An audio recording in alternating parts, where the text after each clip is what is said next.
입니다. 네, 오늘부터 계속해서 이어지는 여름 정도까지 야고보서의 말씀을 가지고서 함께 하나님의 말씀을 나누고자 합니다. 여러분, 몇 년 전부터 유행하는 말이 있죠. 알잘딱갈센이 있습니다. 어떤 의미죠? 알아서 잘, 딱, 깔끔하고 센스 있게. 그래서 알잘딱갈센이 유행을 하죠.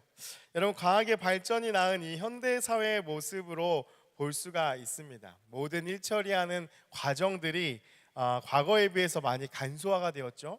그리고 손이 많이 가는 작업들을 인간이 아닌 기계들로 좀 대체하게 되면서 우리의 삶이 좀 편해졌어요. 그러다 보니까 우리 안에 있는 이 기본적인 삶에 바라보는 모든 환경에서 딱 깔끔하고 센스 있는 그러한 우리 사회가 되었다라는 거죠. 그래서 이러한 그 과학의 발달이 결국 우리의 마음까지도 영향을 미치게 되는데 그러한 증거들이 나타나는 것이 요즘에는 이제 틱톡이나 쇼츠 같은 영상들이 많이 유행을 한다라는 것이죠. 사람들이 더 이상 긴 것을 계속 보는 것을 좋아하지 않아요. 핵심 있게 딱 요약만 해주는 것을 좋아하는 것이 바로 우리가 살고 있는 이 시대입니다. 그래서 현대를 살아가는 우리들에게 익숙한 것이 무엇이냐면 바로 이 핵심만 요약하는 것을 되게 좋아한다라는 거죠.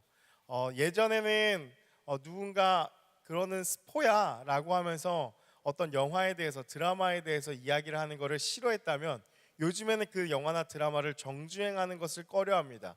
오히려 내가 궁금한 게 있다면 찐팬이 아닌 이상은 그냥 짧은 컨텐츠 요약해 주는 거를 딱 보면서 한 두세 시간짜리 영화를 1, 20분에 요약해 주는 걸 보면서 이런 영화구나 하고 그냥 바로 넘겨버린다라는 것이죠.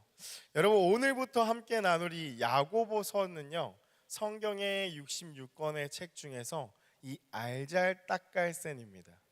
정말 알아서 잘, 딱, 깔끔하고 센스 있게 우리에게 이 시대를 살아가는 우리에게 던져주는 메시지가 바로 이 야고보서의 메시지예요. 그래서 현대를 살아가는 이들에 참 적합하다라고 생각해서 오늘부터 함께 말씀을 나누고자 해요.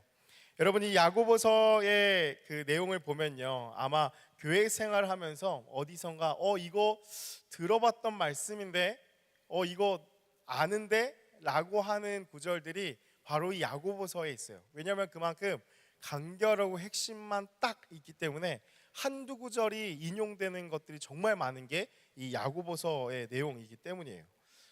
그렇게 핵심 있게 알잘딱갈센으로 있는 것이 바로 이 야고보서인데요. 먼저 야고보서에서 좀 이야기를 하면은, 야고보서는 신약에 언급된 많은 이 야고보라는 인물들이 있어요. 야고보라는 인물들이 그 당시에 예수와 같이 흔한 이름이었어요. 그래서 예수님의 12제자들 중에서도 2명이나 야고보가 있죠. 세베대의 아들 야고보, 알페오의 아들 야고보 해가지고 야고보가 둘이나 있어요. 또 한 사람이 있는데 가룟 유다 말고 다른 유다, 제자 다른 유다의 아버지 야고보가 있어요.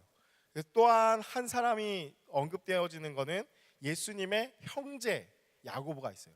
그래서 이 4명의 인물 중에 이 야고보서를 누가 썼느냐라는 학자들의 많은 논쟁 가운데 여러 가지 그 연대를 살펴보면서 추측을 하겠죠. 이 사람은 영향력이 없어, 이 사람은 먼저 죽었어, 이러면서 봤을 때 많은 학자들이 동의하는 것은 예수님의 형제인 야고보가 이 야고보서를 썼다라는 것에 무게를 둔다라는 것이죠.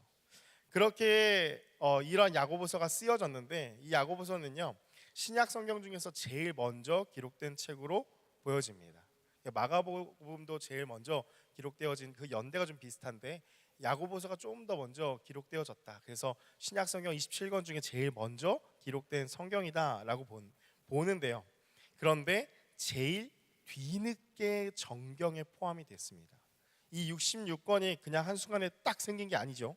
그때 많은 이단들의 시비와 논의들에 걸쳐서 이 66권이 정경화되는 이 캐논의 작업이 펼쳐졌는데, 그때 야고보서는 계속해서 갑론을박이 있었어요. 이게 과연 정경에 포함될 수 있는 내용이냐 아니냐라는 것들이 있다가 결국에는 나중에 한 4세기 5세기쯤에 이제 마지막 최종적으로 정경화 작업에 들어갔다라는 것이죠. 왜냐하면은 이 야고보서의 내용은요, 다른 서신서들에 비해서 어떤 구원, 어떤 죄 사함, 이런 좀 교리적인 중요한 내용들이 표면적으로 봤을 때는 이렇게 나타나지 않는 거예요. 로마서랑 비교해 봤을 때는 너무나 확연하게 차이가 나는 것이죠. 그래서 신학적으로 중요하다고 생각할 만한 교회가 보이지 않으니까 그만큼 갑론을박이 펼쳐졌던 것입니다. 또한 그렇기 때문에 이 야고보서의 별명이 있어요. 마틴 루터, 종교개혁자 마틴 루터에 의해서 좀 별 볼 일 없는 성경으로 치부가 되었습니다. 왜냐하면 마틴 루터가 주장하였던 종교 개혁을 일으키면서 주장했던 가장 핵심 이 신학적인 메시지가 뭐였죠? 이신칭의였어요. 믿음으로 말미암아 구원을 받는다. 행함이 아니라 믿음으로 말미암아 구원을 받는다. 그 마틴 루터가 보기에는 이 야고보서는 완전 이단적인 것이죠. 왜냐하면 야고보서 메시지 안에는 행함이 없는 믿음은 가짜 믿음이다라고 이야기를 하고 있거든요. 그러니까 어떻게 행함이 중요하냐라고 봤을 때 인정하지 못하는 거예요. 그래서 마틴 루터는 이 야고보서를 지푸라기 서신이라고 불렀어요. 그만큼 보잘것없는, 쓸데없는 것이다. 마치 쓰레기와 같다라고 그렇게 비하했던 것이죠. 그러나 야고보서는 결코 바울 서신이나 이 다른 서신들에 비해서 가볍게 여길 수 있는 것이 아니다라는 거예요. 왜냐하면요, 야고보서는 이 신약의 정경 27권에 포함되어 있을 때에 초기 기독교, 지금은 우리가 갖고 있는 건 달라요. 초기 기독교에 많은 이 신약의 사본들이 나오잖아요. 예전에 쓰여졌던 그 사본들의 95%가 사도행전 다음에 로마서가 나온 게 아니라 사도행전 다음에 야고보서가 나왔다라는 거예요. 근데 우리는 왜 지금 로마서가 나옵니까? 우리는 라틴 문서로 이렇게 번역되어서 라틴어 벌게이트 성경에서 뭐 영어나 독일어 이렇게 번역되고 그것을 또 우리가 번역된 거를 갖고 있기 때문에 이제 그러한 버전으로 나오고, 요즘에서야 이제 신약학자들 사이에서 이것을 조금 다시 이렇게 해야 되는 거 아니냐라는 이야기들이 좀 나오고 있어요. 그만큼 중요한 것이 이 야고보서의 위치였는데, 근데 어떤 것이 더 중요하고 덜 중요한 것으로 나누는 것이 아니라 이 각 서신들은 각자의 그 상황에 따라서 써졌다라는 것이죠.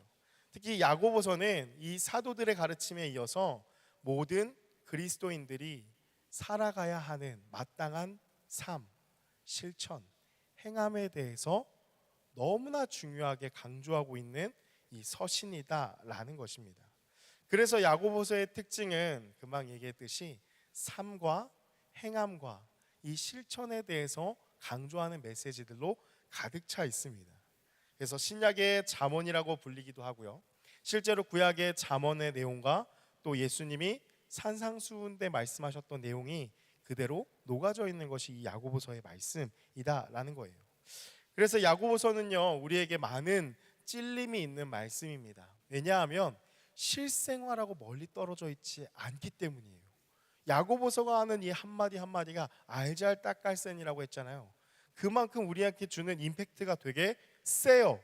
왜냐하면 너무나 오늘 이 시대에도 바로 적용할 수 있도록 거짓말하지 마, 너 그거 잘못된 거야 라고 명확하게 찝고 우리에게 이야기를 하는 책이기 때문이에요. 그래서 그리스도인들의 이 실제 생활 안에서 어떻게 살아가야 하는지를 단도직입적으로 핵심 있게 선포하는 것이 이 야고보서의 메시지입니다. 그래서 오늘부터 함께 이 야고보서를 함께 나누려고 하는데요. 야고보서의 먼저 시작, 우리 1절의 말씀을 같이 함께 읽어보기 원합니다. 1절 말씀 다시 한번 읽어볼게요. 시작.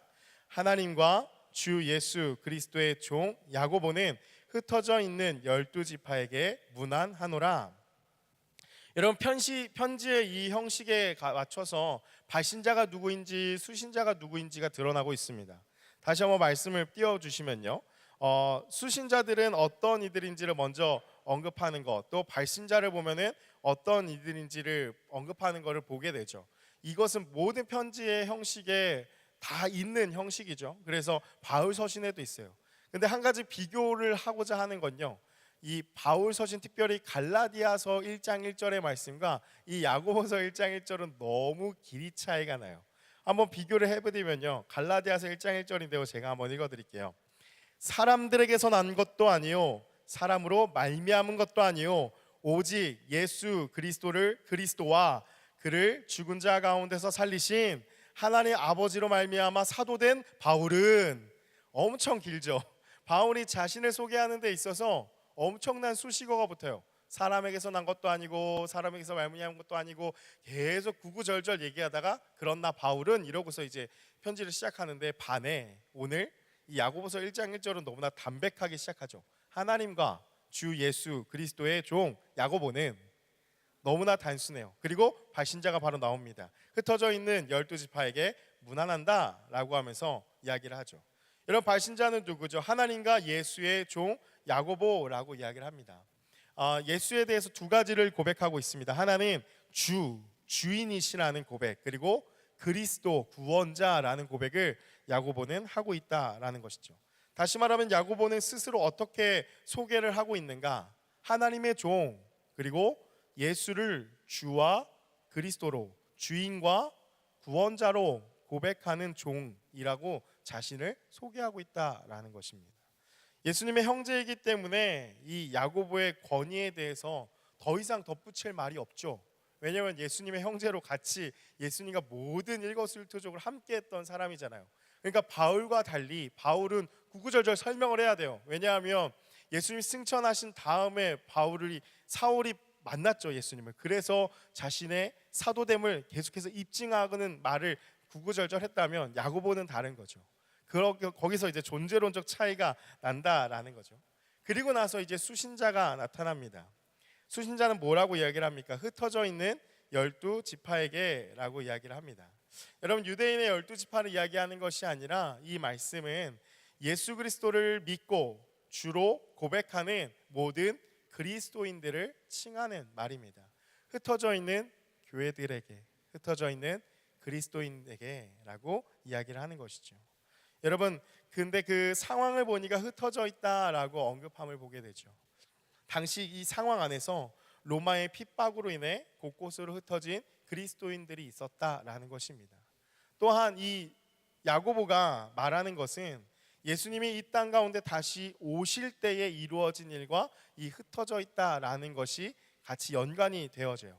왜 그러냐면, 여러분, 요한계시록을 보면요, 예수님께서 이 땅 가운데 다시 오실 때에 세상에 흩어져 있던 그리스도인들을 예수님께서 한 곳으로 불러 모으시고, 그리고 승리를 선포하시고 그들의 눈물을 닦아주실 것이라고 이야기를 하고 있기 때문에, 바로 이 야고보는 그것을 바라보면서 지금은 우리가 흩어져 있는 교회들이다 라고 이야기를 하는 것이 이 1절의 말씀이라는 것입니다.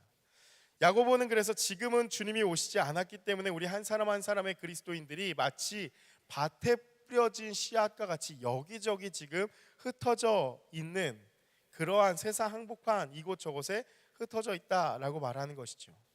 그리고 이어지는 2절에서 이 야고보는 바로 이렇게 이야기를 합니다. 내 형제들아 라고 하면서 하고 싶은 그 본론을 바로 시작하는 것을 볼 수가 있습니다. 여러분, 야고보는 이 세상 가운데 흩어진 교회들, 그리스도인들을 향하여 이 편지를 쓴 것인데, 그들을 모두 야고보와 같이 예수를 주라, 그리스도라 고백하는 자들이다. 그리고 하나님의 종된 자들로 하나님의 뜻에 의해 각자의 자리로 보내심을 받은 한 형제 자매다라는 것을 야고보가 분명하게 말하고 있는 것입니다. 사랑하는 여러분, 야고보의 이 편지를 바라보고 1절을 바라보면서 그가 언급하는 것이 무엇이냐면, 바로 우리의 존재됨에 대해서 먼저 이야기를 하고 있다라는 것입니다. 여러분, 우리는 누구입니까? 그것을 야고보가 명확하게 먼저 짚고 이야기를 하는 것이죠. 우리는 예수를 그리스도라, 예수를 주인이라 고백하는 자들이다. 곧 하나님의 목적에 따라서 부르심을 받은 종이다 라는 것을, 그래서 그리스도 안에서 한 형제 자매라는 것을 야고보는 분명하게 먼저 우리에게 짚어주고 시작한다라는 것입니다. 따라서 우리 단 한 사람도 지금 그 자리에 그냥 있는 사람은 아무도 없다라는 것이죠. 여러분, 지금이 여러분이 서 있는 그 자리, 여러분이 속한 가정, 여러분이 속한 학교, 우리 피스토스 공동체, 하나님께서 하나님의 목적에 따라서 바로 그곳에 여러분을 세우셨다라는 거예요. 우리는 보내심을 입은 자고 또 하나님께서는 그곳에 나를 보내셔서 하나님의 뜻을 이루기 위해서 바로 그 가정에, 그 공동체에, 이 교회 공동체에 우리를 보내셨다라는 것이죠. 여러분, 그래서 우리 각 사람의 존재의 이유, 삶의 목적은 무엇이냐? 바로 하나님의 뜻하신 바를 이루기 위해서 지금 우리가 살아 있다라는 거예요. 이것을 위해서 세상 곳곳에 흩어 뿌려져 있는 자들이라고 말하고 있습니다. 여러분, 이 사실이 정말 중요한 이유가 있는데요. 왜 그러느냐? 여러분, 혹시 지금 살아가는 인생이 조금 무의미하다고 느껴지시는 분 계십니까? 좀 무기력 가운데 계신 분 계십니까? 내가 왜 살아가는지 모르겠어. 날마다 돌아가는 이 쳇바퀴 도는 그러한 삶의 무기력함에 빠져 있는 분이 계신다면, 여러분, 왜 그러냐면 바로 예수가 내 인생의 주인이라는 이 사실을 잃어버렸기 때문입니다. 그렇기 때문에 우리는 무의미하고 무기력에 빠진다라는 거죠. 다시 말하면 정체성을 잃어버렸기 때문이에요. 야고보는 왜 처음 시작하면서 흩어진 교회들에게 라고 이야기를 하고 또 2절에 내 형제들아 라고 말을 하냐면 우리의 정체성을 분명하게 하고 있는 것입니다. 흩어져 있는 교회들아, 너희는 그냥 존재하는 자들이 아니다. 하나님의 뜻하신 바가 있어서 하나님께서 너희를 그 자리 가운데 세운 것이다. 그래서 너희는 나와 함께, 우리는 함께 예수 그리스도를 섬기는 한 형제와 자매로 하나님의 뜻을 이루는 목적이 있는 자들이다 라는 것을 야고보는 이야기를 한다라는 것이죠. 그렇다면 그냥 살아있기 때문에 살아가는 것이 아니라 하나님의 뜻하신 바대로 지금 내가 이 자리에 서 있는 것이고, 그리고 하나님의 뜻을 이루기 위해 지금 이 순간도 살아가고 있다라는 것입니다. 그래서 무기력과 무의미에 빠져 있다면 여러분, 우리가 다시 한번 점검해야 할 것은 다른 게 아니에요. 내가 누구인가를 다시 한번 생각해 봐야 돼요. 내가 누구인가? 그랬을 때 결론 나는 것은 내가 주인이 되지 않고 바로 예수 그리스도가 주인이 되었을 때, 그때 우리의 삶에 어떻게 살아가야겠다라는 그 길이 열린다라는 것이죠. 야고보는요, 우리의 정체성을 이렇게 확인하면서 군더더기 없이 정말 알잘딱갈센으로 본론으로 바로 들어갑니다. 그래서 다른 서신들하고 정말 달라요. 다른 서신들은 서두에 인사말이 정말 길어요. 막 너희들 축복한다, 너희가 믿음 안에서 잘 성장하고 있구나 이러면서 막 칭찬하고, 그런데 너희 이렇게 잘 하고 있니? 이런 식으로 은근슬쩍 어물쩍 이렇게 넘어가려고 하는 것이 다른 서신들의 특징이라면, 야고보서는 얄짤 없어요. 그냥 바로 들어갑니다. 2절 우리 다시 한번 읽어볼게요. 2절 말씀 함께 읽겠습니다. 시작. 내 형제들아, 너희가 여러 가지 시험을 당하거든 온전히 기쁘게 여기라. 흩어진 교회들에게 무난한다 라고 하고서 바로 야고보서는 이렇게 얘기하죠. 내 형제들아, 딴 거 없어요. 그냥 바로 너희는 예수를 주로 그리스도라 고백해? 그럼 나의 형제야. 내 형제들아, 그냥 우리 편하게 이렇게 부르는 거죠. 형, 야 동생아 그러면서 얘기하는 거예요. 너 시험 당했니? 그때 기쁘게 여겨. 너무나 명확하게 이야기한다라는 것입니다.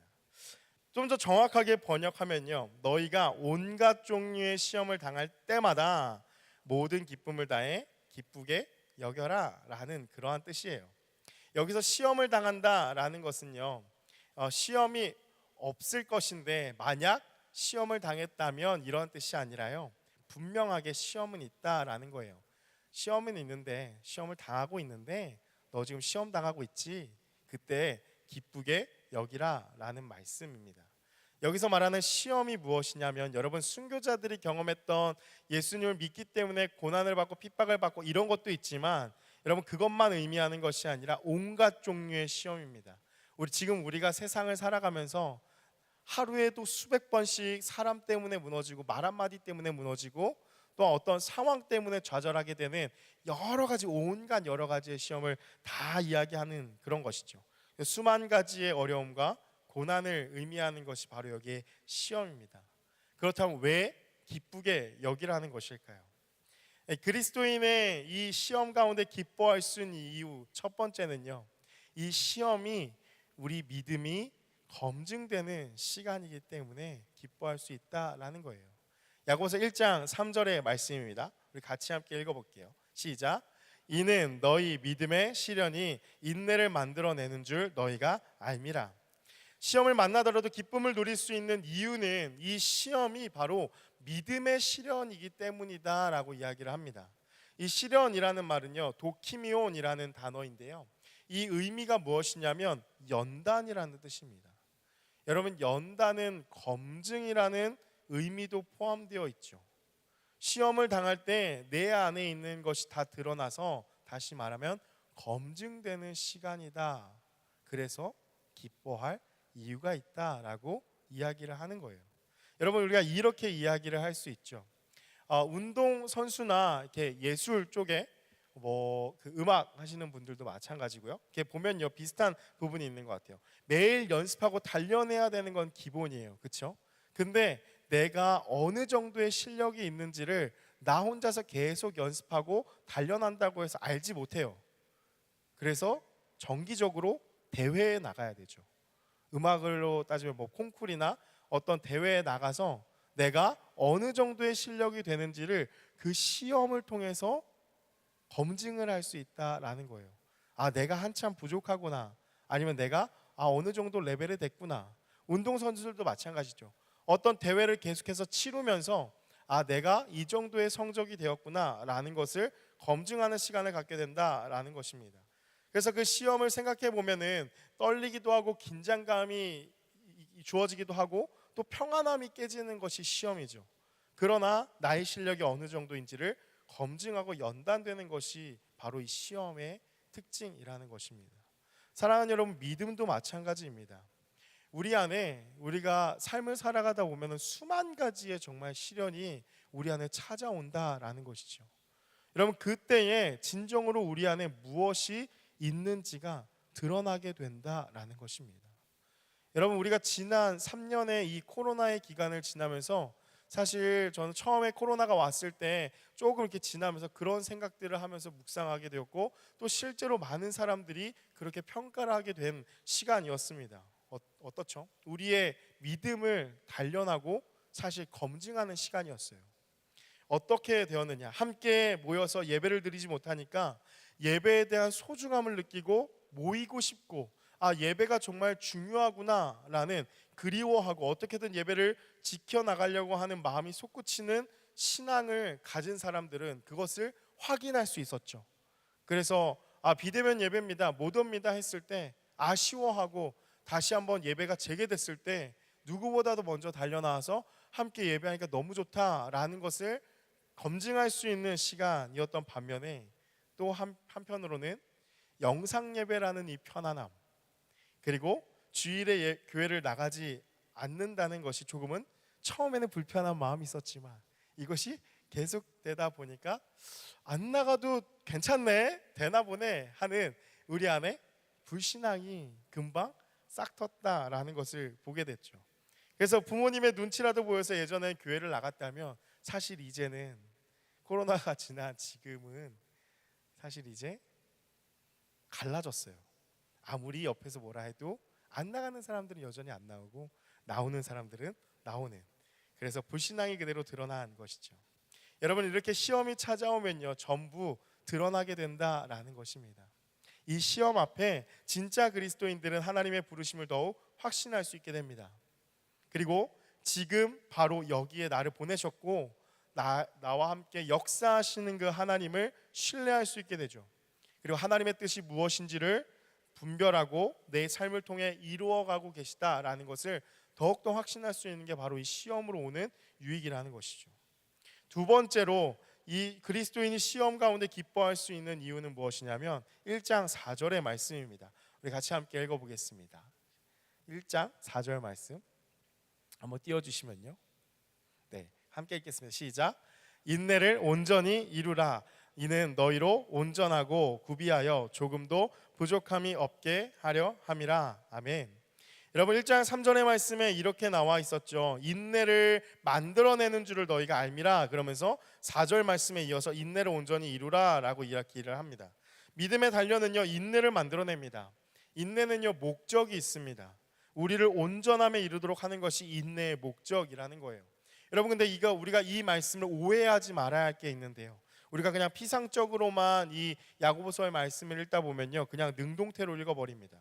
그래서 시험을 당할 때, 어려울 때, 너네 시험이 찾아왔어? 어려워? 그러면은 그냥 잘 참고 견뎌라는 메시지로 그냥 읽게 된다라는 것이죠. 내가 내 인내를 온전하게 이루는 그러한 메시지로 읽어버린다라는 거예요. 그런데 이 메시지는 그러한 메시지가 아니다라는 것이죠. 그렇게만 읽으면 우리는 반발심이 생길 것입니다. 아니, 지금 당장 내가 이렇게 힘들고 아프고 어려운데 어떻게 참으라는 겁니까? 참으라는 거 알죠. 참으라는 거 압니다. 근데 어떻게 더 참으라는 겁니까? 못 참겠는데 어떻습니까? 여기서 말하는 것은 무조건 참고, 여러분, 존버하라는 게 아니라는 것입니다. 존버 아시죠? 존귀하게 버티는 거예요. 네. 존버하라는 게 아니라는 거예요. 뭐냐?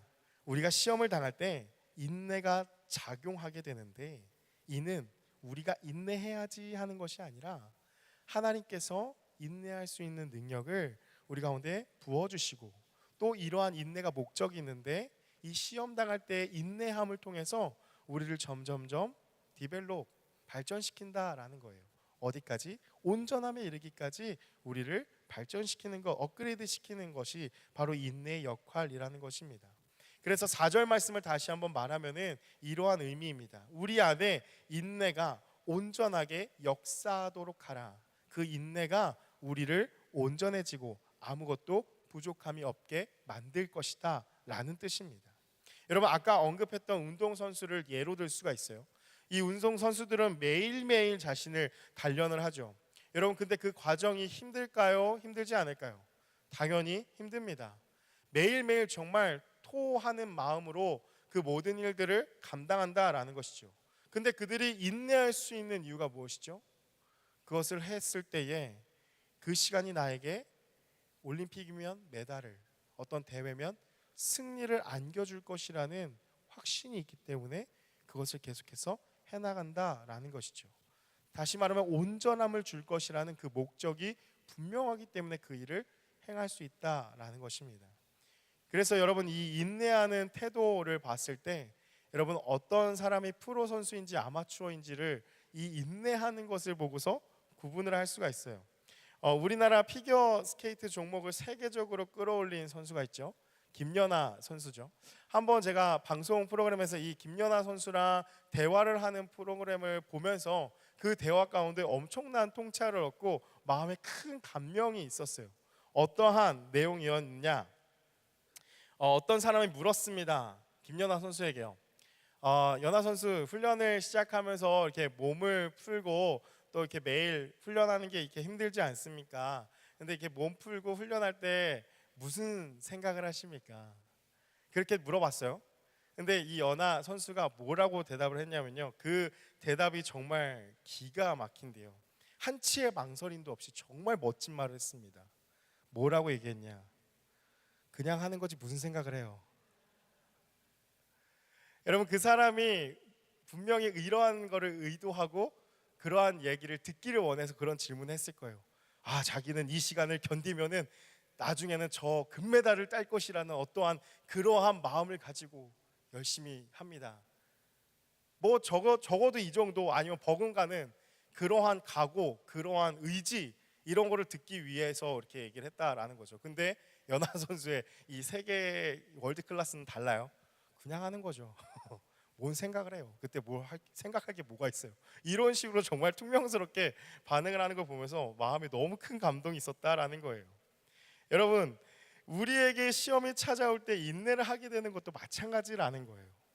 여러분은 프로 크리스천이십니까? 아니면 아마추어 크리스천이십니까?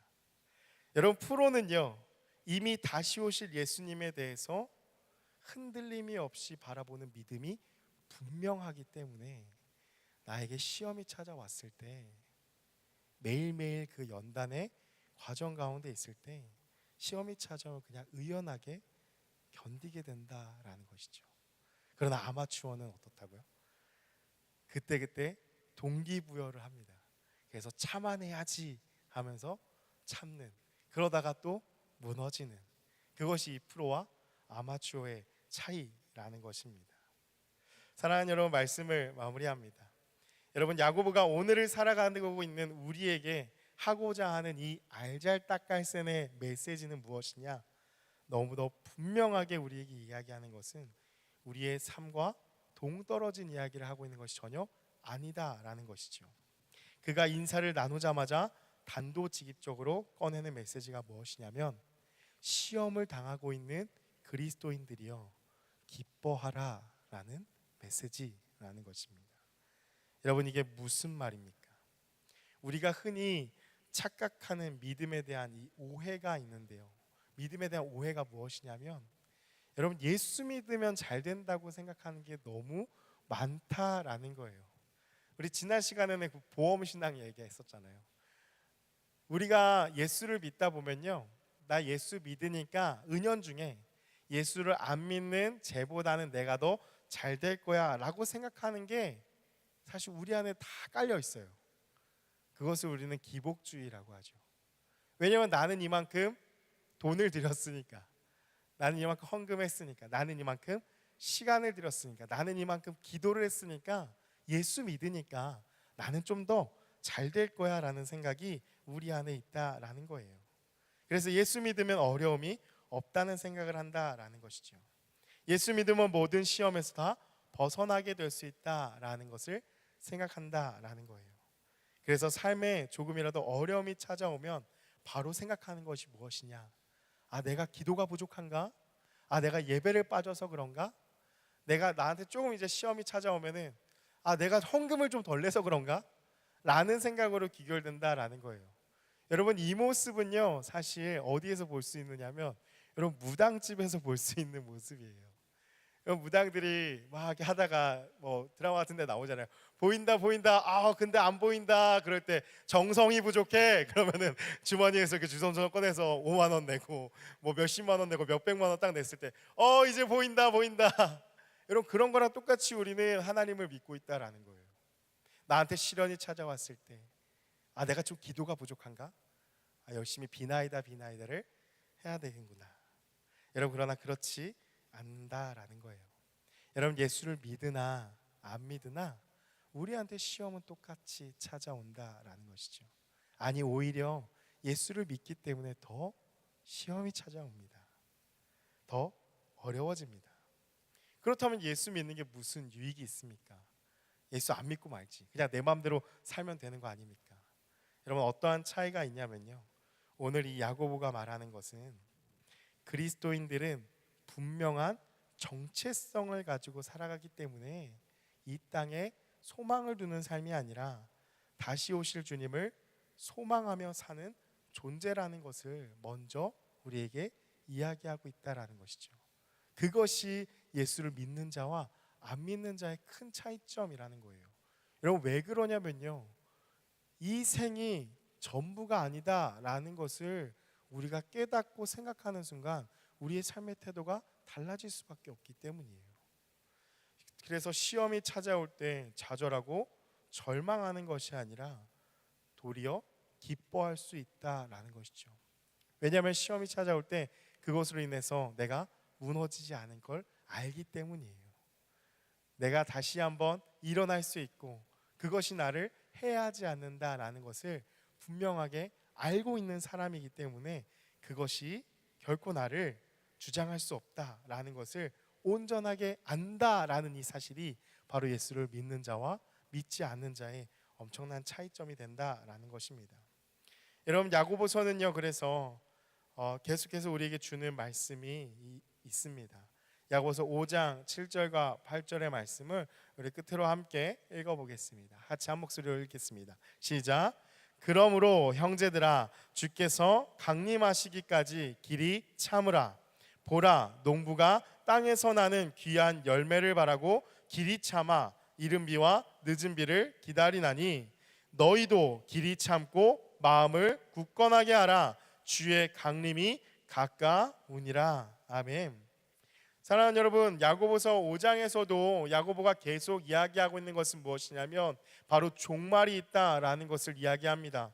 그러면서 이야기하죠. 주께서 강림하시기까지 길이 참으라. 또 길이 참아 너희도 길이 참고 마음을 굳건하게 하라. 왜냐하면 주님의 강림이 가까우시기 때문이다라고 이야기를 합니다. 사랑하는 여러분, 주님은 곧 오십니다. 마음을 굳건하게 함으로 지금 보이는 삶이 전부가 아니라 영원한 삶이 있다라는 사실을 기억하면서 끝까지 참고 견딜 수 있는, 그래서 온전함에 이룰 수 있는 우리가 되기를 소망합니다. 우리 이 시간에 함께 찬양하고 기도하였으면 하는데요. 여러분 가운데에 오늘도 시험 가운데 고난 속에 혹시 살아가고 계시는 분 계십니까? 나한테 너무나 이런 많은 어려움이 있는데 이것이 해결되지 않을 것 같다라는 이 두려움 가운데 살아가고 계신 분 계십니까?